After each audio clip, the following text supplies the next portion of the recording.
Everybody, welcome back. I'm Yumbl, and today I'd like to introduce you to our new city. This is going to be a series on YouTube about a New England town during autumn. You can see all the colors, all the beautiful trees, and the way the visuals look on this one. Very distinct. I'm excited to do something a little bit smaller and a little bit, not dealing with too many huge roads. I know we're looking at highways right now, but the town itself is not going to be overwhelmed by roads, and I'm hoping that it forms in a way that's familiar to those of you that are from New England.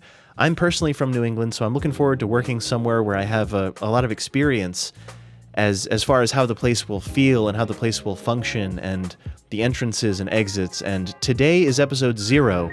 I just want to share with you a bit of the process and how we're going to set this up and what the plan is for this city. You may have noticed that this episode is titled Episode 0, and that's because I want to go into a bit of the preamble that goes into making a map for me, at least the way that my process works. Here you can see that we've already established our map theme and just a general color palette and kind of what's going on. I'm looking for a New England in autumn type vibe, and the trees came with the map, so I used those as kind of the basis for the color palette. But within that, you also must use, in my opinion, you must use Theme Mixer to get a satisfactory result generally. Unless there's a map theme that you like that just checks all the boxes for you. For me, I really need to a la carte just pick the pieces that I want. So I go into Theme Mixer. I always start by picking a base theme. On this occasion, I used Laviante, I believe is how that's pronounced. So I used Laviante 2.1 as a base theme, and I know that that's used on the cliffs and maybe some other areas, but I can tell you that everything that you see before you is either Laviante, Rocky Shore, Homecoming, or Nature Reserve. So it's all a mesh of those 4 different map themes. I'm not actually using the Sunny Coast map theme, which belongs to this map. The map is called Sunny Coast. We're going to come up with a city name, the name of this town before the next episode, hopefully, with a little bit of help from friends. But Sunny Coast comes with these trees, and that's great, but I changed out the water, I changed out the grass, I changed out the cliffs, I changed out the pavement, the gravel, the ruined texture, and the sand texture, and I went through in Theme Mixer, and you can do that using Theme Mixer 2. Click on Theme Mixer 2, click the second button for terrain, and you can alter your grass texture, ruined, gravel, cliffs, sand. Cliff and sand normal adds another layer of texture to that, and the pavement texture. These are all very important to me, as well as the texture tiling is very important. If it's too small, if the tiles are too small, then you can see it in the grass a little bit. You get this repeating effect, and you can see the squares. So maybe to fix that, I would change the tiling a little bit just to make it look a bit more random, perhaps. Making it bigger kind of looks better in this case. I like that a lot. But yeah, so messing with these things will give you a much better visual experience in City Skylines and customize the mood of your map overall. And I'd recommend starting with that because that may inform decisions that you make down the road. Thanks for listening to my TED Talk. Oh, and along with that, I've also used a custom LUT as well, a custom color correction LUT. So I'm using Relight Average on this occasion. The Relight series has a bunch of really cool color corrections. Cool just doesn't match the trees. Really, the trees set the tone for the entire map. I'm very happy that this map came with autumnal, very colorful New England looking trees. But Cool didn't do it, Bleak didn't do it. Relight Average is very balanced, and I tend to use that on many of my builds, so I'll be using that today as well. Another thing that I like to do right away is replace the highway and just make sure that I'm satisfied with how the map looks before I've even built the city. In this case, I'm going to be using the USRP US highways. They're really, really great. They have this nice yellow line in the middle. They also come with intersection marking tool packs, so you can automatically mark up sections as you go. So I'm gonna skip ahead, but rest assured I replaced every piece of highway that matters. At this point, I want to take a moment to analyze the pre-existing interchange on the map. And I'm not even 100% sure that I'm going to keep the interchange, because I think this is it's a beautiful free-flowing interchange. There's nothing functionally wrong with it other than the lane math, which is what I go to address right now. I think my solution was mainly to turn everything into 2-lane roads. There were just sections where the lane mathemagics were all out of whack, and it was actually causing backups on the through traffic, which is a bad sign. But I thought I'd be using this interchange at the time, and I actually spent quite a while fixing it up and converting it to the right type of road and fixing all the lane math. But I think for this build, what I'm ultimately going to do, now that it's all said and done and I already did all the work, I think I'm going to get rid of the interchange entirely and connect the highway to itself, like reconnect the through highway, and then make some sort of service interchange, because I don't think we're going to have that much traffic in reality. The plan here is to make a nice, somewhat quiet New England township. It could be a city, loosely defined it would be a city. But that doesn't mean lane math isn't important, and I thought I'd be using this interchange at the time that I started doing it. But we'll see. I'll probably replace it with a little diamond or a little parklow, and then we'll allow traffic into the town that way, rather than assuming we want this huge 6-lane road going in. You'll see later in the video what I do, what kind of road we have going into town. I think you'll like it a lot.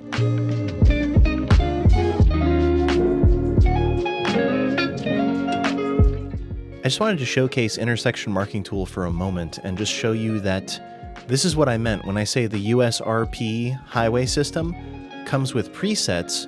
You draw the line, and then you'll see I go up to the preset window there, and it shows a little preview of what it is. And all of the lines are automatically matched to the network, so you don't have to guess the color of the yellow line or the white line. You don't have to guess the thickness. You don't have to guess the dashed line in the middle. That's all taken care of, so just make sure you download a preset pack. The other roads that I'll be using, I think I'm going to be using big urban roads on this one as well, and they have presets built in too. They have a pack that you can get from the Steam Workshop. So anytime you download a new road collection, make sure you look around. If there's a collection, it may also include the line thicknesses as presets, the thicknesses and colors. Very, very helpful. Copy the whole thing over, very easy. And of course, node controller as well. Make sure to adjust that so everything looks nice. In the interest of completing the vibe and tying the whole room together, I'm also going to be replacing the train tracks with the North American Rail Pack. Considering this is a New England, certainly a North American build, this is just a beautiful train network that looks much more... It fits in much better than the train tracks that come with the game, in my opinion. They look a little bit nicer, a little cleaner, and they don't come with catenaries. You can turn off the catenaries too if you get the mod Catenary Replacer, but in this case, the ties look a lot better, the transitions look a lot better, the bridges look a lot better. It looks like where I'm from, actually, so, you know, reminds me of home. When replacing all these networks, you might wonder what happens when you hit the edge of the map, and this is what actually happens. You cannot, and also should not, but really cannot, replace the last section of highway or the last section of train track.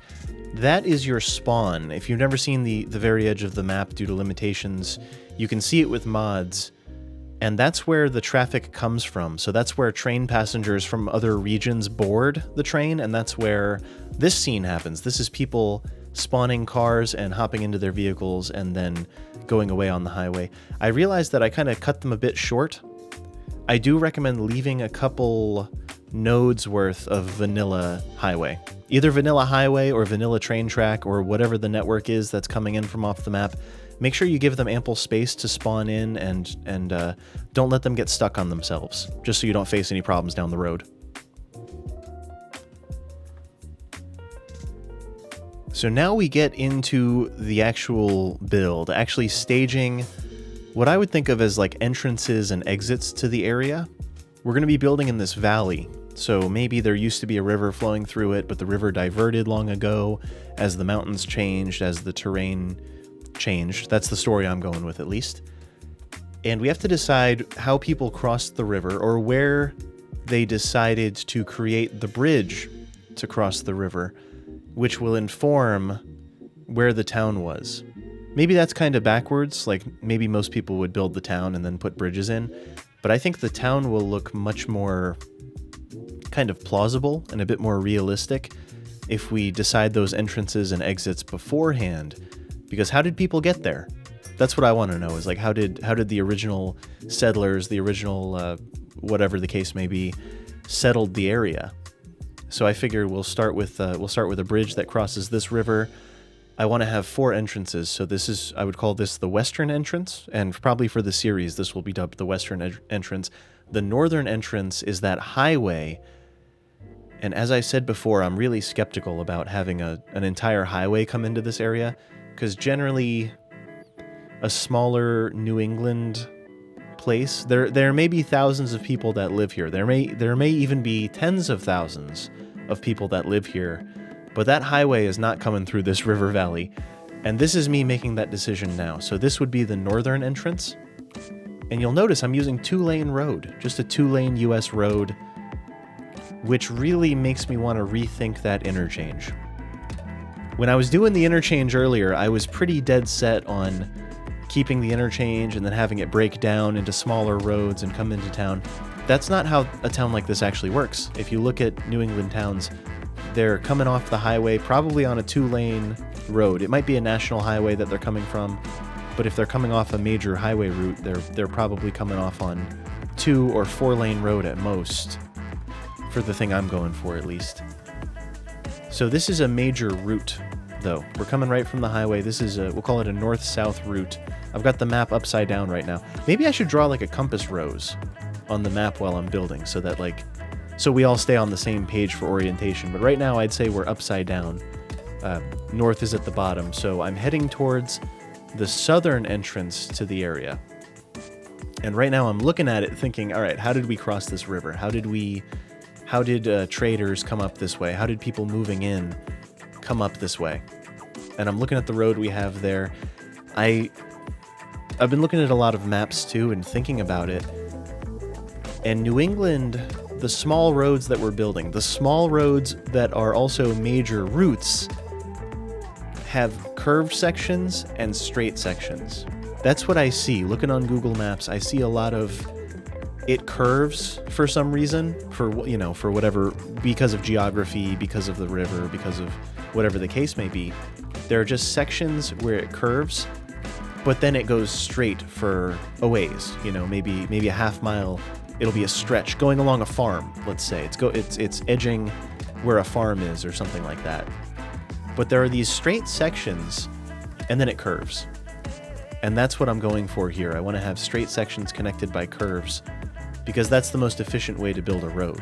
You wouldn't build a crazy curvy road for no reason if you were establishing a route through town. Another assumption that we can make is that these routes already existed, and the crossroad that will form as a result of them. We have a northern exit and entrance. We're building the southern one right now. I'm establishing that. We already built the western one. There's an eastern one to come. There's an eastern entrance from the eastern highway. You'll see that in a moment. But I think that these were all routes heading to other places that converged at this spot, and that point of convergence makes a real good spot for a market. And if there's a market, you're probably going to have a town. People are going to try to live there, and if there's a town, they're going to start farms and fishing and textiles, whatever. New England is known for its industry. It's not really known for nowadays it's known for having a past rooted in industry, including but not limited to the Industrial Revolution. You might have heard of it, kind of a big deal. They don't make that much stuff there anymore, or at least it's not as diverse as it was, but it used to be the fundamentals. It used to be fishing, a bit of hunting. Neither of those are industrial, but it used to be a lot of work with textiles, a lot of work with paper, a lot of work with shoe manufacturing. That's largely come and gone, but it's certainly left its impression on the region. But you would have this initially you would have a route. You would have roots, and where those roots converge, I think is the perfect spot for a town. because they go, hey, look, there's all these people coming through. We might as well get some money. Or people might decide, hey, I'm going to settle here. This is a river valley. I can start farming here. Agriculture was huge use for land, and it still is to a degree, but a lot of that's moved to other parts of the U.S., honestly. But I think that's what we're going for, this crossroad, establishing entrances. I'm rambling. I'm just telling you my thoughts on where this whole thing is headed, how we're going to establish it, and what this connection means, and why I decided to make this junction. It's just two other routes that came together in a nice in a nice crossing.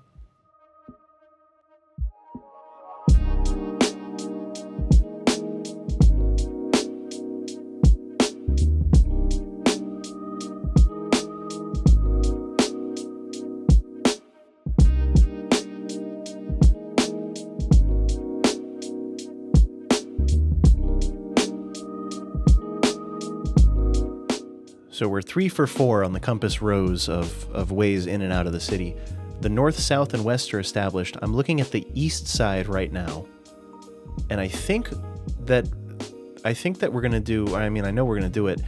I don't know if it's gonna stay forever, but for right now, it's gonna be a half diamond interchange from this section of highway, and that will be the bridge as well. So the bridge that we use for the overpass in this interchange that's about to occur is also the bridge to get over the river.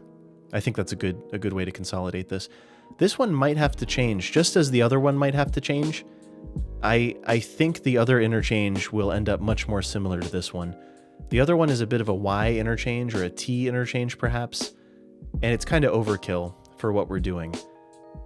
This one, I call it a half diamond. There might be a better name for it, but what I really end up doing is getting an overpass, kind of quick and dirty, building the bridge, establishing the road, how it's gonna enter the city, and I actually get to use some network multi-tool in this section, which is really exciting. I forgot that I had it for a while. I used it on sections of the interchange, the big interchange that you didn't get to see, but I built this road myself, and I end up not liking how it looks. I like where it is. I like where it's going. It's going to go into that junction in the middle. There's going to be a major intersection of these major routes. Eventually, I'll name them. Probably, I'll name them. They may have their own stories. They may go to places that end up canon in the situation here. But this is where I remember that you can use. Did I say? Yeah, network multi-tool. This is where I remember that I can just do that and automatically complete the curve. Though I don't like that first section there. It's a bit awkward. I think I end up changing that. But in principle, network multi-tool is going to be kind of a godsend on this for making realistic extended curves in this area.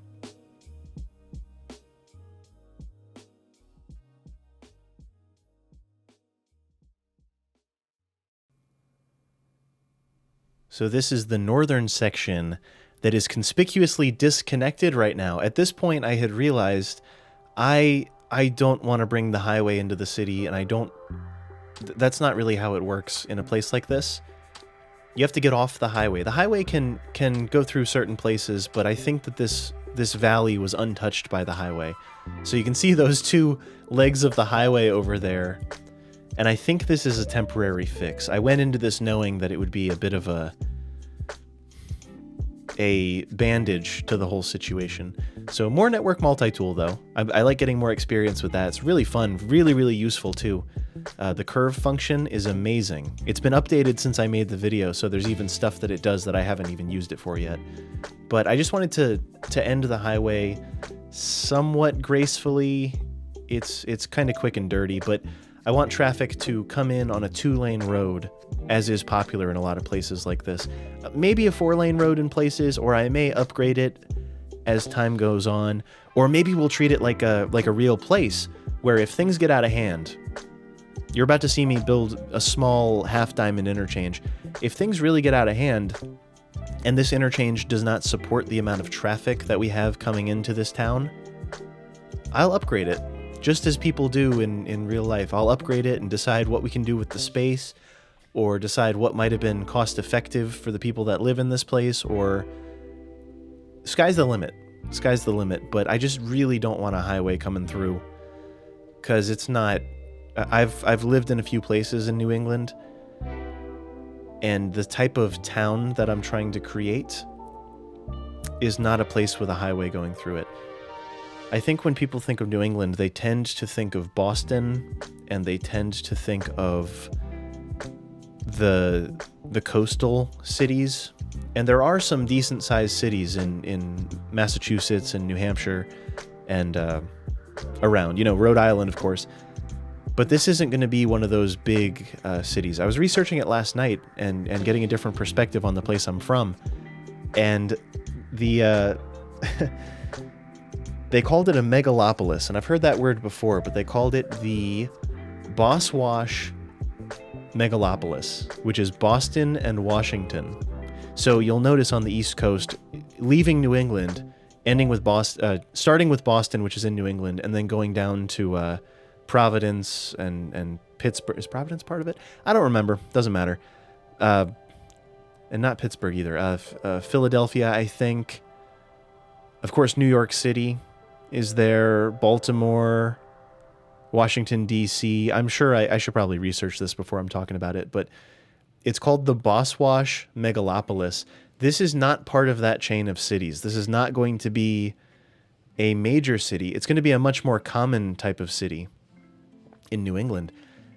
When people think of New England, they're probably thinking of somewhere...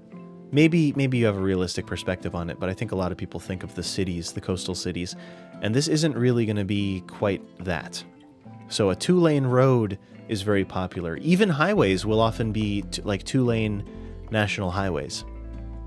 Like pretty frequently, actually. So this part is me establishing this half diamond, which may or may not remain forever, but it's just going to be kind of a one-way entrance. Maybe we'll continue this across, and maybe it goes over the highway here, and maybe we'll build on the other side of it. I don't know that yet, but this is just a good way to get traffic into the city for now, and I think it looks pretty nice. It's a little, you know, it's a little dirty, but it's definitely going to get the job done. That's for sure.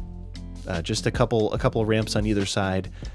The junction on the right side of it right now, when you get to the top of that overpass, there's a bit of conflict there, and it would probably be fixed using a stop sign, would be my guess. The traffic turning left would need a stop sign, and they would probably yield to the traffic coming in off the highway. But this could easily be upgraded into a diamond. It could easily be changed into something else. I just don't want to change the rivers. I like building around the rivers, because an area this small would probably not have the resources to change the river. Or maybe wouldn't care to. It was probably established because of the rivers for water wheels and for shipping and things like that, you know. Or maybe there's canals. Oh God, canals. Maybe there's canals. Don't hold me to it. We'll see if they get converted into canals, but this is the interchange on the eastern side of the city. This will conclude episode 0. Thanks for following along on this, and I'm really looking forward to the first episode where we actually build some more streets and some buildings and really get going on this. Feel free to subscribe to the channel to keep up with the episodes as they come out. I'm hoping to do 1 to 2 episodes weekly, plus City Skylines tutorials thrown in for fun as I see fit. Also, feel free to follow on Twitch if you want to get some live content and get involved and ask some questions over there. Feel free to chat it up. I've also got Instagram and Twitter, and we have a community Discord as well. If you have City Skylines specific questions, or if you just want to chat it up, that's cool. Everyone, thank you for stopping by. I've been Yumbl. I'll see you in the next stream or the next video.